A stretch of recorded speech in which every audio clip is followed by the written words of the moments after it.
Students, आज की class में ये जो हमारा वृत्त चैप्टर है, इसके सारे कॉन्सेप्ट को हम लोग डिस्कस करने वाले हैं। तो चलिए हम लोग क्लास को स्टार्ट करते हैं। आप लोग समझिए वृत्त की परिभाषा।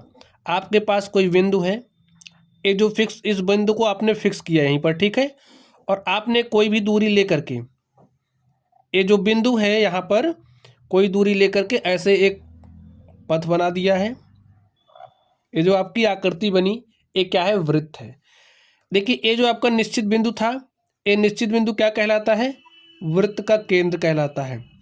और निश्चित बिंदु से ये जो आप गमन पथ देख रहे हो बिंदु का, ये क्या कहलाएगा? वृत्त की त्रिज्या, ठीक है। वृत्त के केंद्र से वृत्त की परिधि पर आप अगर कोई रेखाखंड खींचते हो तो वो क्या कहलाएगा? वृत्त की त्रिज्या। ठीक है स्टूडेंट। और ये जो बिंदु का गमन पथ आप देख रहे हो, ये क्या कहलाएगा? ये वृत्त की परिधि कहलाता है। वृत्त की परिधि। चलिए अब आगे आप लोग ध्यान से देखिए। ये जो वृत्त का टॉपिक है, इसमें आप लोगों को स्पर्श रेखा, स्पर्श बिंदु के बारे में पढ़ना है। तो चलिए आप लोग अब ध्यान से देखिए। ये हमारा क्या है? एक वृत्त है, ठीक है। और ये जो वृत्त है, इस वृत्त का केंद्र O है, हमने ले लिया। और इस वृत्त की त्रिज्या क्या है? R है। अब आपने कोई एक रेखा खींची इस तरीके से। ये जो रेखा हमारी है, ये क्या है? AB है। देखिए, ये जो रेखा AB है, इस वृत्त को कहीं भी छू नहीं रही है, कहीं टच नहीं कर रही है, कहीं काट नहीं रही है। तो इस रेखा को क्या कहेंगे? अप्रतिच्छेदी रेखा। अप्रतिच्छेदी रेखा। चलिए, ये जो हमारी रेखा AB है, इसको थोड़ा सा और आप आगे ले चलिए। इतना आगे लेकर के चलिए कि ये जो रेखा है वृत्त को सिर्फ और सिर्फ एक बिंदु पर स्पर्श करे। अब हमने एक रेखा खींच दिया, ठीक है। इसको हमने नाम दिया PQ। ये जो PQ है, वृत्त को सिर्फ और सिर्फ एक बिंदु पर स्पर्श कर रहा है। तो ये जो PQ है, ये क्या कहलाएगी? वृत्त की स्पर्श रेखा। वह रेखा जो वृत्त को सिर्फ और सिर्फ एक बिंदु पर स्पर्श करे, वृत्त की स्पर्श रेखा कहलाती है। तो यहाँ पर PQ है क्या? स्पर्श रेखा।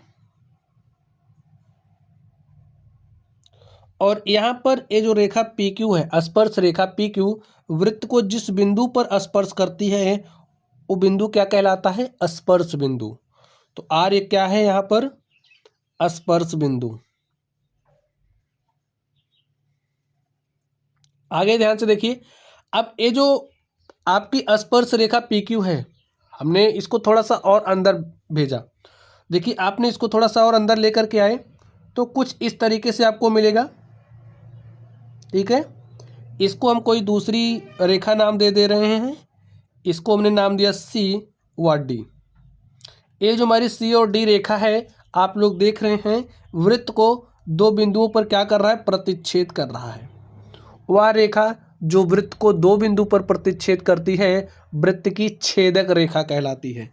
तो यहाँ पर ये जो CD आप देख रहे हो, CD है क्या? CD वृत्त की छेदक रेखा है। समझ गए परिभाषा? वह रेखा जो वृत्त को दो बिंदु पर प्रतिच्छेद करे, वृत्त की छेदक रेखा कहलाती है। समझ गए? चलिए अब आप लोग ध्यान से देखिए। ये जो छेदक रेखा CD है, वृत्त को दो बिंदु पर स्पर्श कर रही है। और ये जो दो बिंदु है, इसको हम नाम दे देते हैं E व F। तो ये जो EF है, ये जो रेखाखंड आप EF देख रहे हो, वृत्त को दो बिंदु पर टच कर रहा है। तो ये जो रेखा EF है, ये क्या कहलाएगा? वृत्त की जीवा। ठीक है। चलिए, यहां तक आप लोगों ने समझ लिया वृत्त की जीवा तक। अब आगे आप ध्यान से देखिए।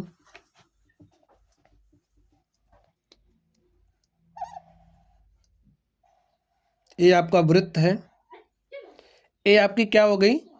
वृत्त की जीवा। वृत्त की जीवा वृत्त के परिधि को जैसे ये देखिए वृत्त की परिधि है, वृत्त की परिधि को दो बिंदुओं पर स्पर्श कर रही है, एक यहाँ पर एक यहाँ पर। अब देखिए आप लोग कई जीवाएं खींच सकते हो, ठीक है, कई जीवाएं खींच सकते हो, कई जीवा, बहुत सारी जीवाओं को आप खींच सकते हैं। तो वह जीवा जो वृत्त के केंद्र से हो, कोई ऐसी जीवा भी होगी जो वृत्त के केंद्र से होकर के जाएगी। देखिए ये वृत्त का केंद्र है, वह जीवा जो वृत्त के केंद्र से होकर के जाएगी वह जीवा क्या कहलाएगी, आपका वृत्त का व्यास। ठीक है, वृत्त का व्यास, व्यास भी आप समझ गए।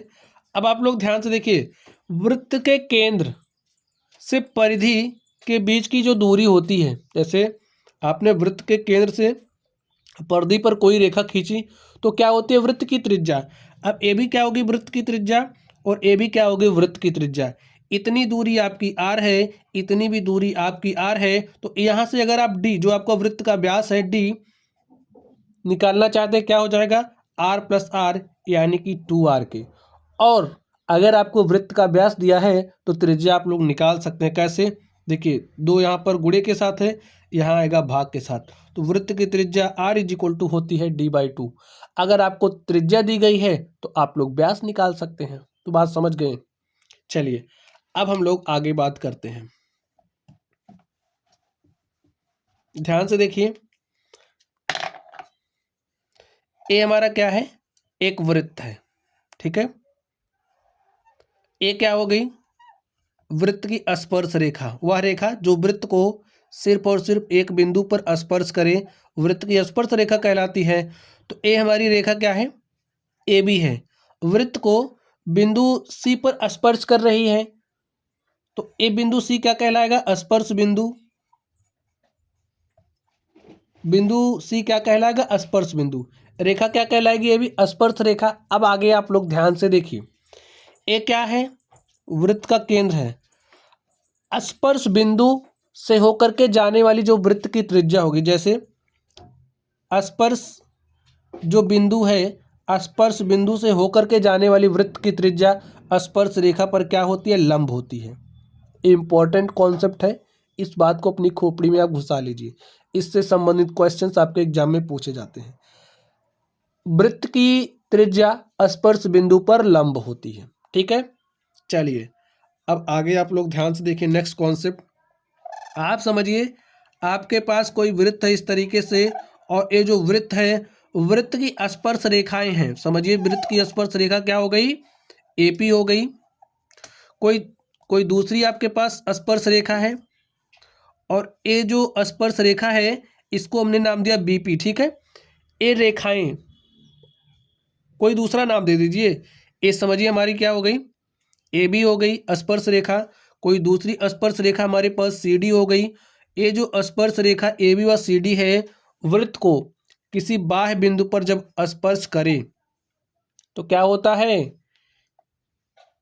ये जो ए पी है वो बराबर होगा किसके, सी पी के। समझ गए। तो स्टूडेंट यही आपका कॉन्सेप्ट था, सारे कॉन्सेप्ट को हमने एक्सप्लेन कर दिया है। तो चलिए आप लोग पढ़ते रहिए। अगर आप लोगों को कोई डाउट हो तो कमेंट बॉक्स में कमेंट कीजिएगा। वीडियो पसंद आए वीडियो को लाइक कीजिएगा। चैनल पर नए हो तो चैनल को सब्सक्राइब कर लें। चलिए स्टूडेंट्स आप लोग पढ़ते रहिए। Thank you.